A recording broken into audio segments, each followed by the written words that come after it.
had a great conversation today with a real estate investor named Sean, and we had just met on the weekend. We were at the land development conference, and it's always fun to speak with a like-minded individual in terms of believing in real estate, that it is a great investment.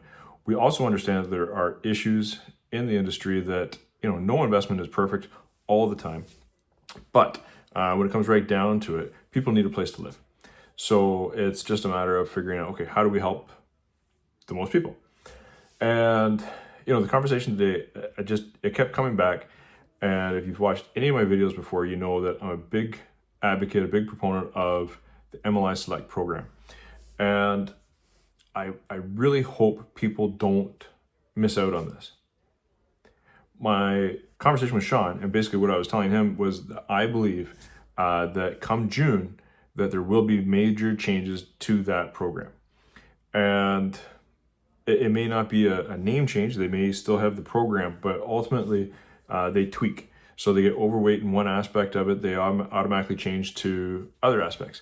So you have to understand that CMHC is an insurance company, and ultimately they have to protect themselves as much as they're protecting the people that they're helping. So with that in mind, there are certain timing restraints, and I'm fearful that with all the new programs that are being implemented and introduced by both provincial and federal governments, and inducing the municipal governments to follow suit with changes to their development charge program, people are going to say, what, well, if only. And I hate when people look back and go, oh, if only I had done this. Well, we're telling you right now that if you want to take advantage of it, now's a great time. Is every investment perfect? Absolutely not. Do you need to go through these deals with a fine-tooth comb? Absolutely.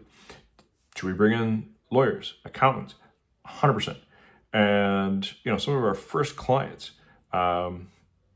it was funny. So we put together a package for, I'll call it a pro forma, for our accountant to review.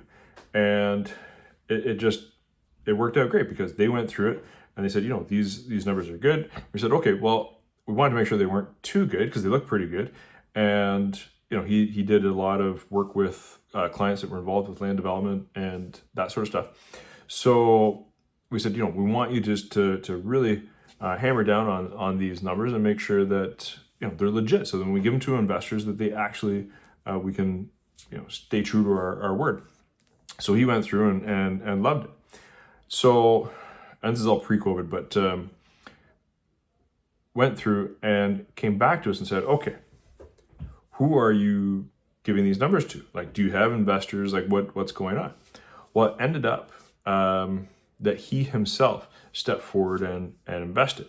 And we thought that was a great, I'll call it a feather in our cap, because, the people that we had brought the deal to review to make sure that it, fit with what we were saying, they themselves said, you know what, I trust these numbers enough, and I'm going through and they look good. Trust you guys.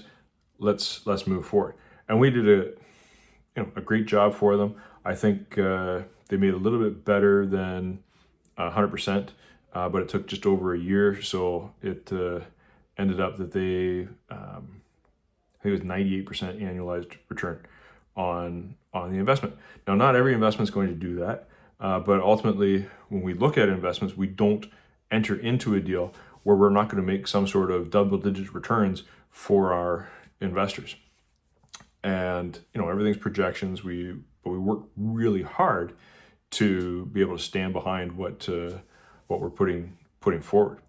So we're constantly seeking equity investors into our projects. We have a few available right now where we feel that there's ample opportunity to move forward quickly on some of these projects.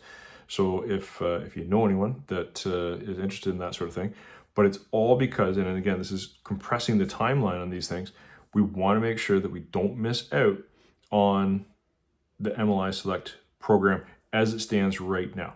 As it stands right now, there's an opportunity at the back end of these deals to refinance for enough that they in turn would allow the investor to repatriate all of their money so they have no money into the deal still, and then be able to move on to the next deal, but still own the asset that would be, cash flow positive in terms of the real estate investment.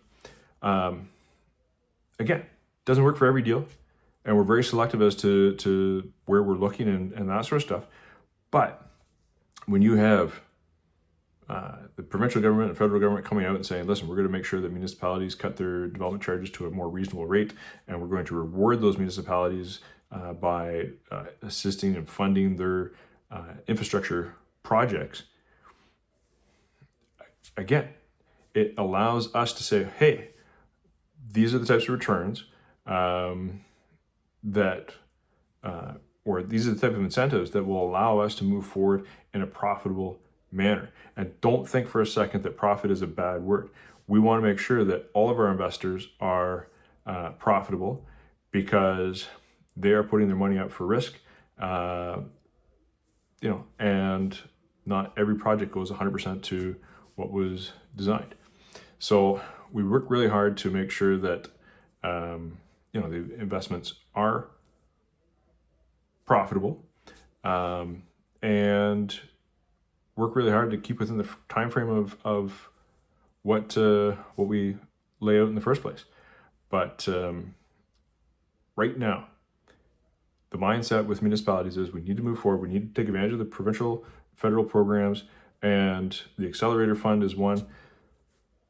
Don't sleep on this.